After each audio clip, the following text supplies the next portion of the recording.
Which quarterback's legacy jumps the most with a Super Bowl win? Jared Goff, Patrick Mahomes, Drew Brees, Tom Brady. I have a theory on this one.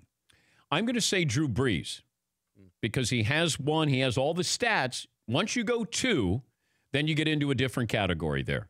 It separates you from a couple of quarterbacks, and I think with the numbers, now Brees he's in the top 5. Maybe he's already there. Maybe he goes up even higher than that. Maybe he's 4th or 3rd on the all-time list.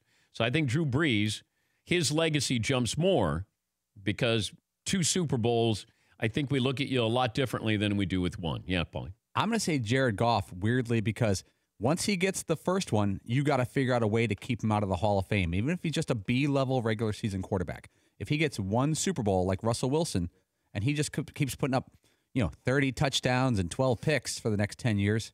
Look at Eli Manning. He's an average regular season quarterback who's going to the Hall of Fame. Well, Russell Wilson's going to the Hall of Fame. With 1. With 1. Yeah, and 1 is... But he's got incredible stats. Sure. What I'm saying is, like, if Goff has 1, then you got to figure out a way to keep him out over the course of his career. Not figure out a way to keep him in. Yes, But it's odd, though, that even Eli... which I always felt like there was some question as to whether he was going into the Hall of Fame or not, but he's never considered a great quarterback.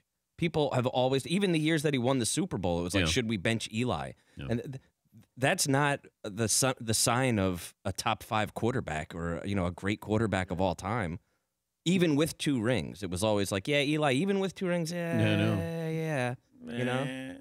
Whereas Drew Brees, that second ring means the world to him. I mean, I agree with you on that, Dan, that his legacy jumps up huge with the second ring. Okay, which coach's legacy jumps the most with the Super Bowl win? It's Andy Reid. Andy Reid has to have this. Sean McVay, then you have that, stamp of genius and you're a Super Bowl winner because you don't want to be labeled this offensive genius and then you don't have any Super Bowls to show for it. Now, obviously, he's very young and will get a lot of opportunities, you would think. But I would think it doesn't change Belichick. Andy Reid, it does a whole lot. Sean Payton then becomes a definite Hall of Famer. But I'd go Andy Reid.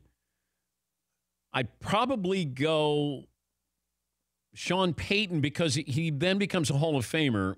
Then Sean McVay and then Belichick. Yeah, see. I think Andy Reid actually sits right on the line of it helps him the most and hurts him the most.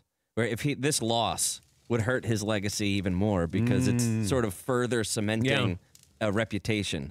Yeah, I didn't skew negative on a Meat Friday. Leave that to us. Yeah, that's what we're here for. Yeah, thank you. For more Dan Patrick Show, tune to Audience Channel 239 on DirecTV or download the Dan Patrick Show app.